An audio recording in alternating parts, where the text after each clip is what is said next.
बच्चों welcome back again. Continue करते हैं exercise 7.3 from chapter integration.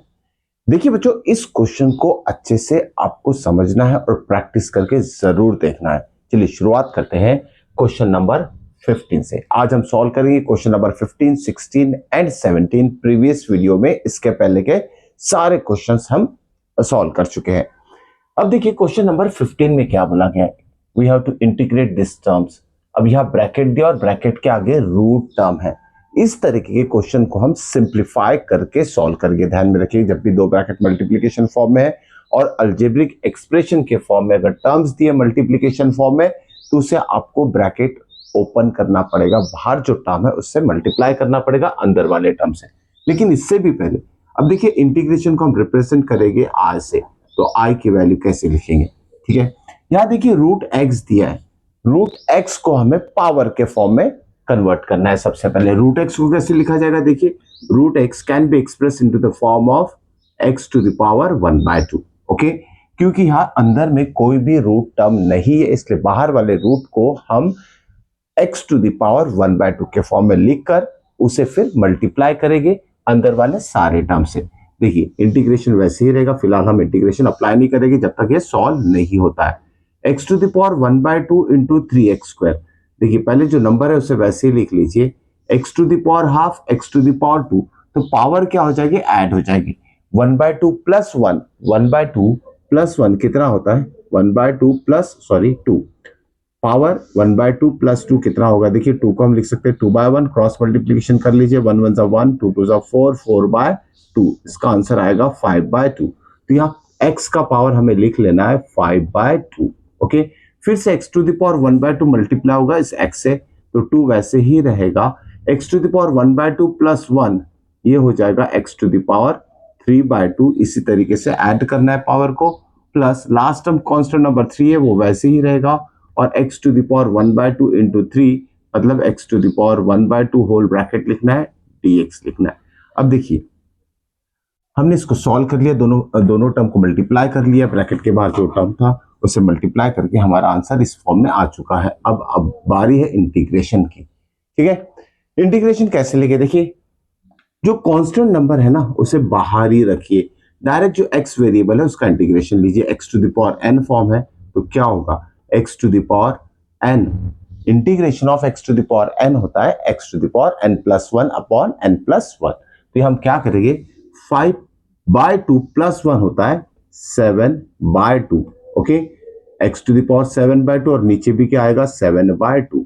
Okay, simple तरीका लास्ट वीडियो में बता चुका हूं मैं। अगर एडिशन में दिक्कत है तो दोनों टर्म को ऐड कर दीजिए, ठीक है। 5 + 2 कितना होगा 7, और डिनोमिनेटर को एज इट इज लिखिए। यहां भी देखिए 2 एज इट इज लिखेंगे, x to the power n है, फिर से x to the power n form यहां अप्लाई होगा। x to the power n का integration x to the power n+1 upon n+1। तो यहां 3/2 है, उसमें +1 करेंगे तो कितना आएगा, 3 + 2 5, और बाय 2 वैसे ही लिखना है, और सेम टर्म हमें डिनोमिनेटर में लिख लेना है। लास्ट टर्म है 3 into x to the power half, इसका भी इंटीग्रेशन क्या आएगा, x to the power half plus 1 मतलब 3/2 अपॉन 3/2। यहाँ इंटीग्रेशन लेने के बाद हमें कांस्टेंट ऑफ इंटीग्रेशन लिखना भूलना नहीं है, ठीक है। इसे सॉल्व करेंगे तो हमारा फाइनल आंसर आ जाएगा, ठीक है। ये देखिए डिवीजन में फ्रैक्शन है तो ऊपर जाके क्या हो जाएगा, ऊपर जाके ये जस्ट रिवर्स हमें लिखना है, इसे 7/2 को लिखना है 2/7, और ये टर्म वैसे ही रहेगा 7/2, प्लस इसे भी हम वैसे ही करेंगे, 5/2 को हम लिखेंगे 2/5 into x to the power 5/2 जैसे कि वैसे, प्लस 3 इंटू या 3/2 का हो जाएगा 2/3 into x to the power 3/2 plus constant of integration.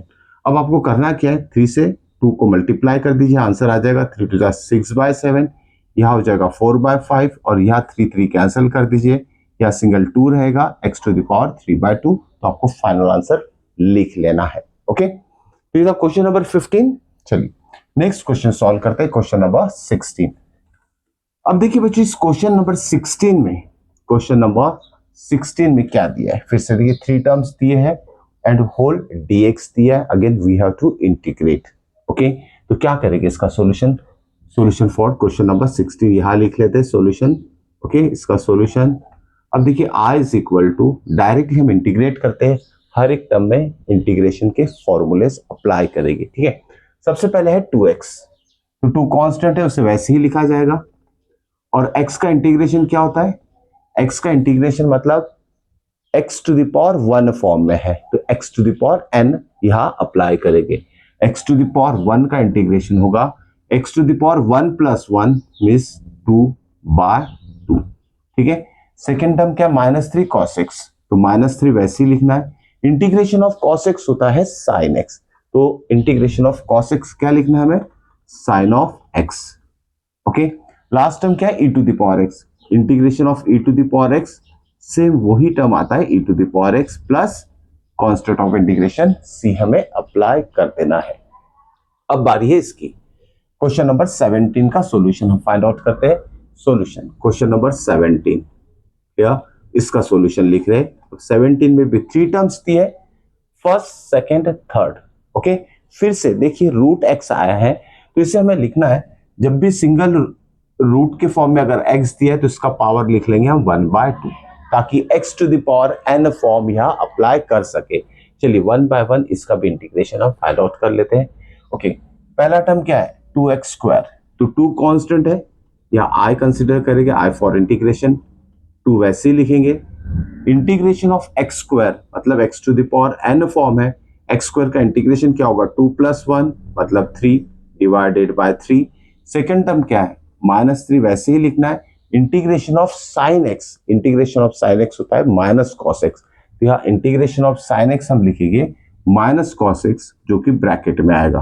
ठीक है, क्योंकि बाहर minus sign, plus 5x to the power 1/2, तो 5 कांस्टेंट वैसे ही रहेगा, x to the power 1/2 again x to the power n form है, तो ये हम फॉर्मूला अप्लाई करेंगे x to the power n का, तो क्या होगा, हाफ प्लस 1, हाफ प्लस 1 कितना होता है, 3/2 divided by again 3/2 plus constant of integration apply कर देना है। ठीक है, इसका फाइनल स्टेप क्या हो जाएगा, देखिए 2/3 x³ minus into minus plus 3 cos of x plus 5, और 3/2 का हो जाएगा 2/3, 3/2 क्या हो जाएगा 2/3 into x to the power 3/2 plus c, 5 2 10 लिख के फाइनल आंसर आपको लिखना है। ठीक है, नेक्स्ट वीडियो में आगे के क्वेश्चन सॉल्व करेंगे, देखना मत भूलिएगा। मिलते हैं नेक्स्ट वीडियो में, टिल देन।